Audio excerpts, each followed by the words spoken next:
5 on your side at 10 starts now. A senator switcheroo. I'm not going to vote for Medicaid cut. Tonight, Josh Hawley defends his vote to cut Medicaid. And some say it doesn't cut the mustard.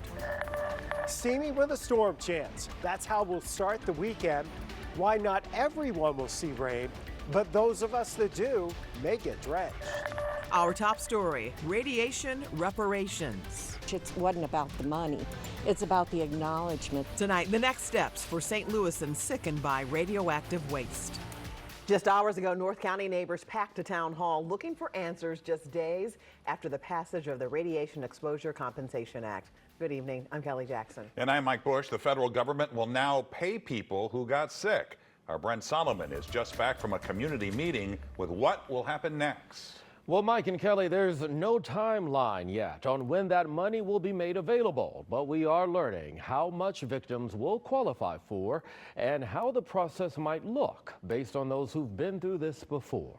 It's a meeting of the minds, with one factor uniting many of them. I feel like we're all ticking time bombs. Stacy Schimpf grew up in Florissant. Played in the creek.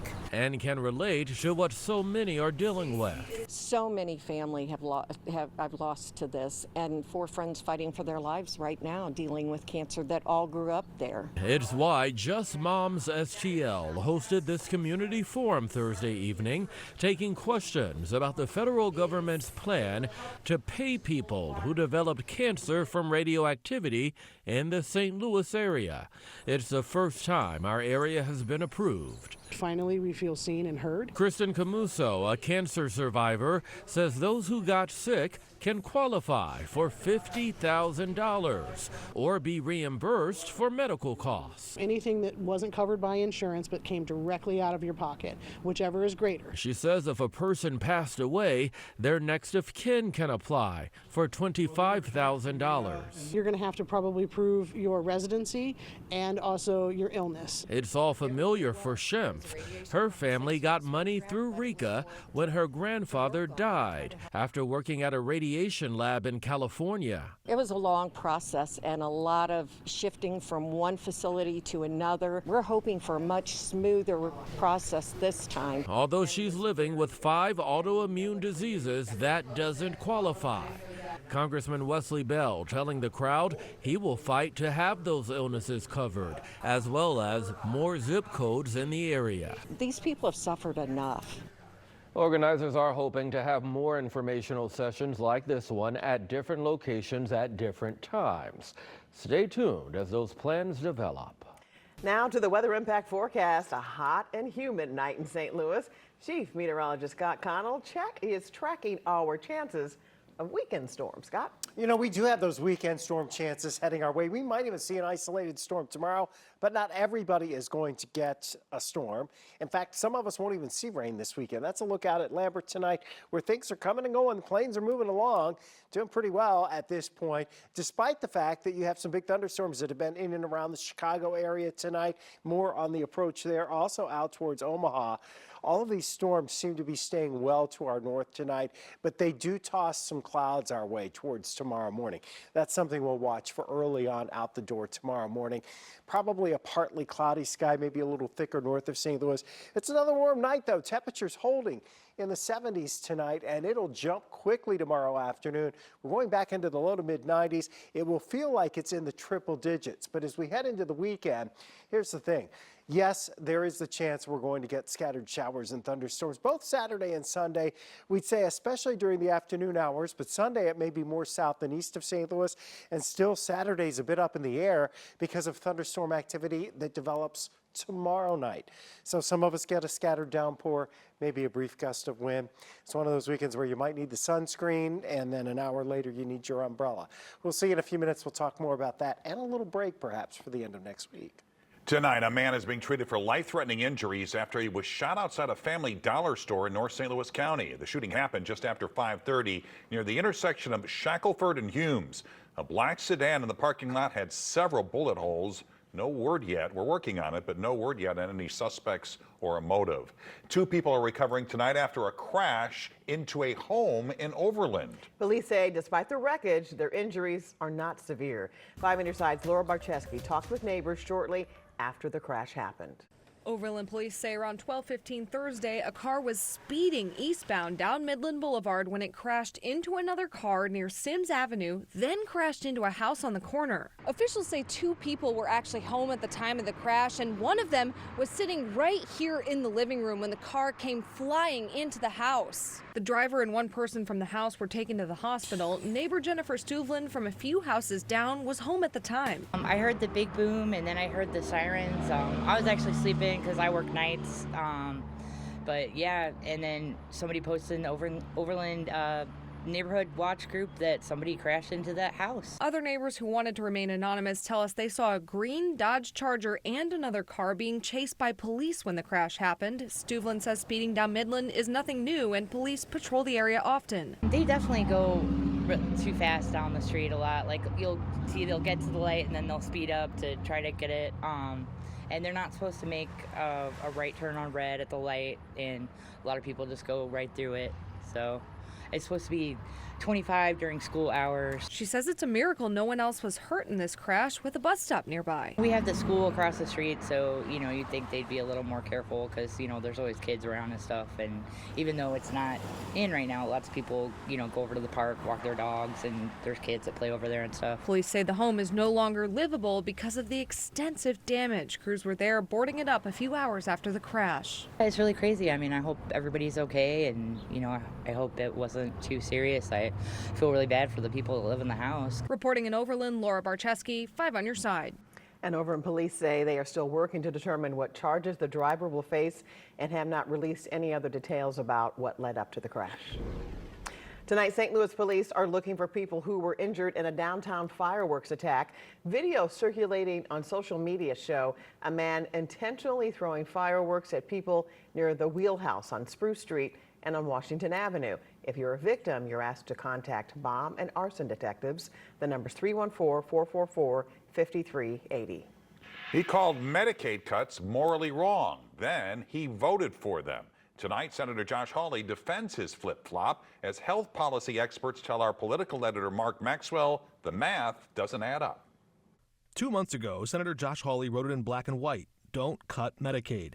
Then he voted for the bill that does exactly that, arguing there's some gray area in how and when those cuts will occur. You built something of a national soapbox, saying that cuts to Medicaid would be morally wrong, politically suicidal, and whether or not rural hospitals were forced to close now or later, this bill would eventually force their closure.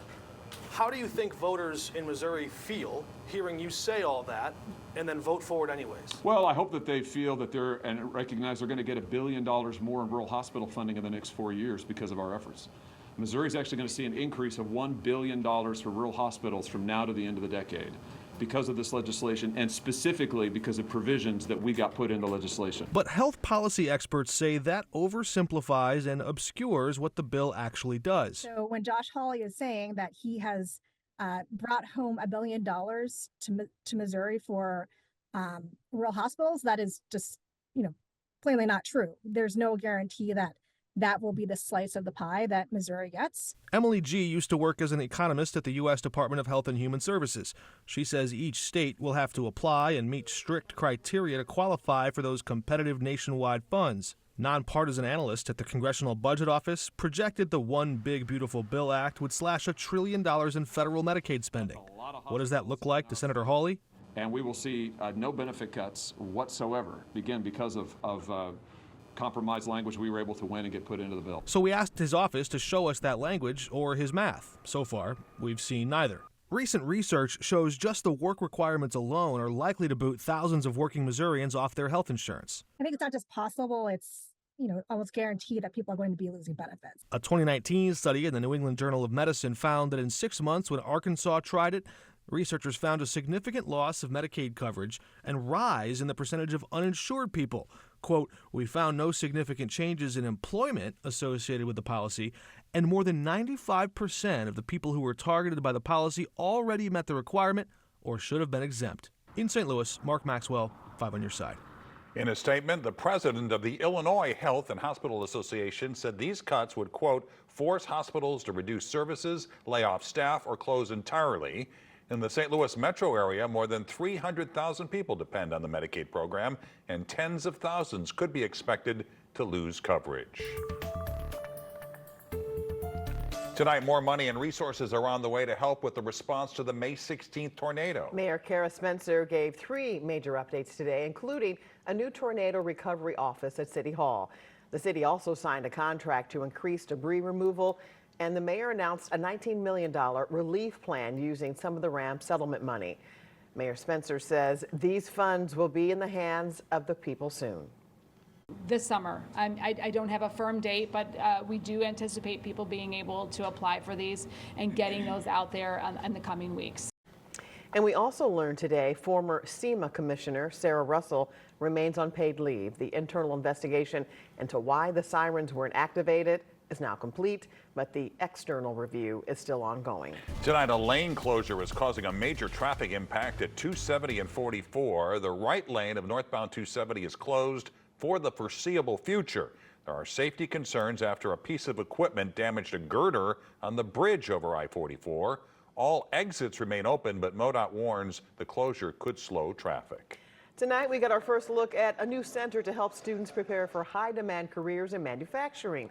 The 96,000 square foot facility is located at the St. Louis Community College Florissant Valley campus in Ferguson. An open house was held tonight, allowing visitors to see live demonstrations of robotics. Students can start this fall.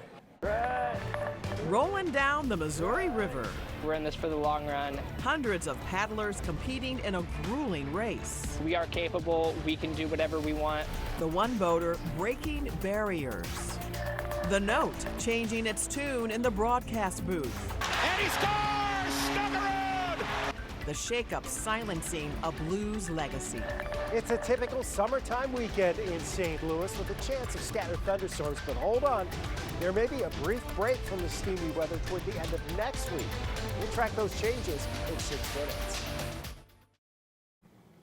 Mandatory paid sick leave is officially coming to an end in Missouri at the end of August. Governor Mike Kehoe signed the repeal of Prop A today. Nearly 58% of voters approved the measure back in November.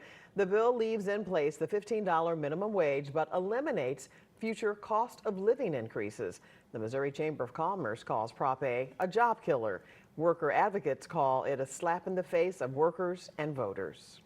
The governor also signed Danny's Law, named after former Mizzou student Danny Santulli. He suffered severe brain damage from alcohol poisoning following a frat hazing incident. Under the law, students can avoid charges if they stay with the victim until help arrives and cooperate with authorities. It also requires colleges to include hazing incidents in annual security reports and to create hazing prevention programs. Earlier today, Governor Kehoe was at Union Station to sign 2 more bills into law. One establishes a new special entertainment district in downtown. It provides state funding for more security guards to improve safety. We need to showcase to the rest of the country and the world that we have a safe downtown, that the businesses that have invested in it are behind it. The bill also allows venues to use the state's bonding capacity to guarantee ticket sales, and that will help draw more sporting events and concerts. Governor Kehoe also stopped by the Anheuser-Busch Brewery today to sign the American Beer Act. It cuts taxes for breweries, allows cash rebate coupons, and alcohol donations for auctions or raffles. Well, here's a sight. Skylens 5 was over the St. Charles riverfront this morning, the finish line for the MR 340. It's the world's longest nonstop river race spanning 340 miles along the Missouri River. More than 500 paddlers set off from Kansas City on Tuesday. The first place team, the Pedal Maniacs, finished last night with a time of 39 hours and 25 minutes. Tonight, several teams are still paddling their way down the Missouri River. And that includes one racer who's not just competing for the 3rd time, he's also breaking barriers. Marlon Martinez shows us how the kayaker is hoping to inspire others. 340 miles. Right. 4 days, 1 river, and no excuses. For the 3rd year in a row, Isaac McBurney is paddling across Missouri in the grueling MR 340 race. But what sets him apart from the hundreds of racers on this river, he's blind. The first year was a really big struggle. We had no idea what to expect, didn't know what was going to happen. Isaac and his sighted teammate Jake McLaughlin are veterans of this competition. They're not just racing to finish. Go a little bit in. They're doing it to inspire. You know, I couldn't think of a better partner to go down the river with at the end of the day. And Isaac earlier, his favorite part is actually listening to me sing the songs from the radio that I can't do going down the river. 3, 2, 1. The Missouri River 340, let me tell you, isn't easy. It's a test of strength, stamina, and teamwork. Knowing that I have Jake, knowing that we are all going to get through this together, has really been a thing that I think about when I'm struggling to figure out, okay, it's all going to be okay. But for Isaac, it's always about something bigger than the finish line. About 2/3 of the people finish the race, so 1/3 don't even make it past that first day. And so if we make it past that first day, which we will, that will be a huge relief that we're in this for the long run. And in this race, where seeing is often believing, yeah, Isaac has become a true example of what that looks like. Blind people can do whatever they set their minds to. Even as a sighted person watching me race, I want them to know that as blind people, we are capable, we can do whatever we want. Isaac and his teammate Jake made it to Herman tonight. Their goal is to make it to the finish line in St. Charles by 4 p.m. tomorrow, which will beat their time from last year.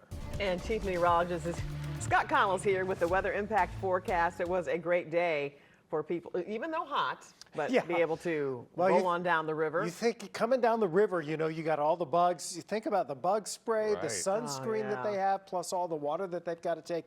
Obviously, there's checkpoints. We were just looking at the list a few minutes ago. There's a lot of people that they're already out. They didn't make it. So the fact that they're still in it and on the way, good for them. Weather's cooperating through tomorrow, we think. The storms are all well to our north tonight, but we are still warm in St. Louis. It is still 84 degrees. Dew points are up enough where the temperature feels just slightly warmer. So what's next? Hey, this is summertime in St. Louis. This is the true summertime pattern. Those scattered showers and thunderstorms, they are possible Saturday and Sunday, but not everybody is going to see rain. A few of us, though, will get downpours, and there may be a few brief wind gusts with some of those thunderstorms. Now, overnight, it's staying mostly clear. We're dropping back into the low and mid 70s, a muggy start. Tomorrow, there's a lot of construction going on, reconstruction, a lot of hail damage, roofs being repaired. It's a hot day to be working outside tomorrow, so make sure you're getting that water.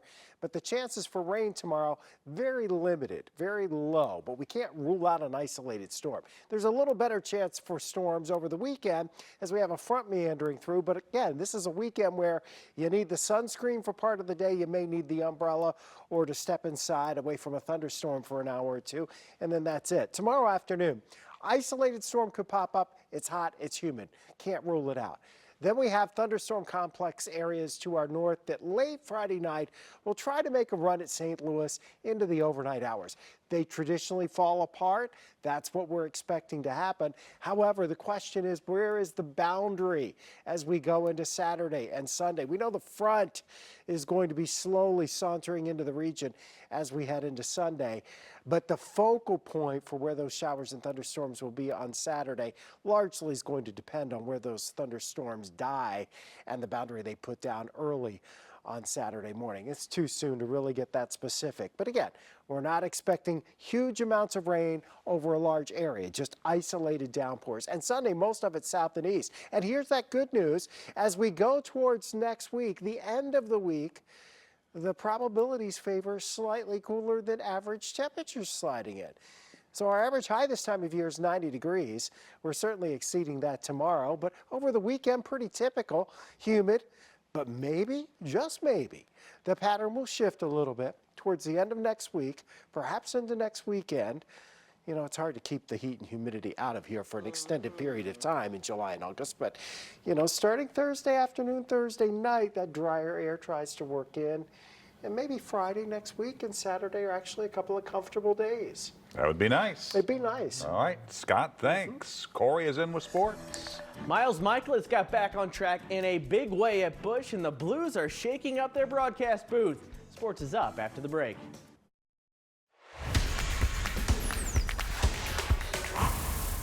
In the last 5 games, the Cardinals have given up 38 runs. The pitching staff hasn't exactly been lights out lately. But in tonight's rubber game against the Nationals, the script was flipped. Miles Mikolas gave up 6 home runs at Wrigley in his last game. Couldn't bounce back much better than he did tonight. C.J. Abrams, see you later. Dalen Lyle, go ahead and take a seat. Then Miles going to do some work of his own over at first base. 5 2/3, 6 strikeouts, just 2 hits, and no runs for Mikolas. The crowd saluted him on his way off the mound. No problem for the Cards offense either tonight. Already 2-0 in 6. Nolan Arenado makes it 3-0. Later in the inning, Mason Wynn smokes one down the line. That put the Cards up 7-0 at that point. And then for good measure, Wilson Contreras going to blast his 12th home run of the season. That made it 8-0 Cards. Cardinals go on to win 8-1 to take the series against the Nats in an impressive bounce-back performance from their starting pitcher. Some things got to change. You gotta be better. Gotta be better with the scouting work, and be better in the game with adjustments. Not making adjustments after the first inning, second inning, third inning. Sometimes you got to make those adjustments quicker in real time, because it's the major leagues. If you wait too long to make an adjustment, you put your team in a tough spot, and then that's just that's where it is for that day. The MLB draft begins on Sunday. The Cardinals have the 5th overall pick. The guy they took with the 7th overall pick last year is already in AAA. And J.J. Weatherholt has wasted no time making a name for himself. He had his first AAA homer in his first AAA game yesterday. I caught up with the team's #1 prospect recently and asked him what part of a game he takes the most pride in. It's tough. I mean, I would say for a while it was, defense, just because people would kind of just look to the nature of my hitting and kind of shadow me there, and that was something where I was like, hey, I think I'm a pretty good defender, and so I don't love when you get knocked there, but that's how the game is. You got to find ways to get better. So that was really an area where I was just wanted to be as solid as possible, but I mean, really, it's just grown into hitting. That's kind of what makes me me. Speaking of J.J. Weatherholt, you can catch my full interview with the rising phenom Sunday on Sports Plus, along with Frank Cusimano's sit down with retiring broadcaster and St. Louis native Bob Carpenter. That's Sunday night at 10:30 right here on 5 on Your Side. Right into Brett Hall, a shot, he scores! Brett Hall, he's done it again! Thank you! Big news today in the Blues broadcast booth. John Kelly is out. The longtime TV voice of the Blues will not be brought back by FanDuel Sports Network for next season. He had been the lead voice of the Blues on television for the last 20 years. Chris Kerber and Joey Vitale, who currently call the games on radio, will take over TV duties as well in a simulcast fashion. Jamie Rivers will return to his role as a pre- and post-game show analyst. On the ice, it has been a busy offseason for the Blues, but are Doug Armstrong and company done dealing? Army has been working those phones between the trade for Logan Mailloux, the signings of Bukestad and Suter, and the contract decisions with Joel Hofer and Nick Leddy. The Blues have been making moves. They've also been linked to some other names on the trade block, like Buffalo defenseman Bowen Byram. What's the latest on those rumors? And now it's a situation of, does Buffalo trade him? And if they do, the Blues are interested. But as we know with Doug Armstrong, he wants to pay his price, which has worked out very well for him in the past. And it doesn't seem at the moment like Buffalo is willing to accept what the Blues are offering. There's other teams who are in the mix, and we've heard Doug Armstrong say lately that he likes his roster, he's ready to go to camp with it, and if the phone happens to ring, then things could change. And I think that's kind of alluding to the fact that if Buffalo were to call back and say that, hey, can we talk about Byram again, that he'd be interested in that. It is just the Washington Nationals who just fired their manager and their GM. But a series win is a series win. Braves coming to town this weekend. Cardinals have to win that series, it feels like, going into the All-Star break to feel good about yourself. For sure. And then you got to make a decision about the trading deadline. It's going to be very interesting, Mike. You could go either way. Yeah. Corey, thanks. A trooper pooper, the real-life game of duck, duck, goose causing a stink with state police in Colorado. 5 on Your Side's Art Holiday is retiring after 46 years, and you're invited to the Art of Farewell. Former and current co-workers will be there for a lighthearted roast. It's July 15th at the Missouri History Museum. Happy hour starts at 5. The free program starts at 6:30. And finally tonight, a feathery vandal is ruffling the feathers of some state troopers in Colorado. A Canada goose is leaving a calling card on the roofs of cars. She just went all crazy with it. Poop Casso over here. For the past 7 months, Lucy Goosey spends her day perched on the top of cars outside a state police training center, and she leaves behind a mess. Troopers say they avoid her at all costs. I call her Lucy, short for Lucifer. So if you get a driver, like somebody dressed in a full trooper uniform, it's me, and it's because there's a goose on my car. Troopers say they are trained to de-escalate, but Lucy is a habitual escalator. Clearly. All right, Scott is a final check of the weather. Lucy's protected too. You can't do anything to the geese. All right, let's show you what's going on. 95 tomorrow, slim chance for a storm. Over the weekend, we may dodge some raindrops. Not expecting widespread heavy rain or widespread severe weather. Maybe an isolated stronger storm or two. There you have it. 5 on your side at 10. We're always streaming on 5+. Have a great evening.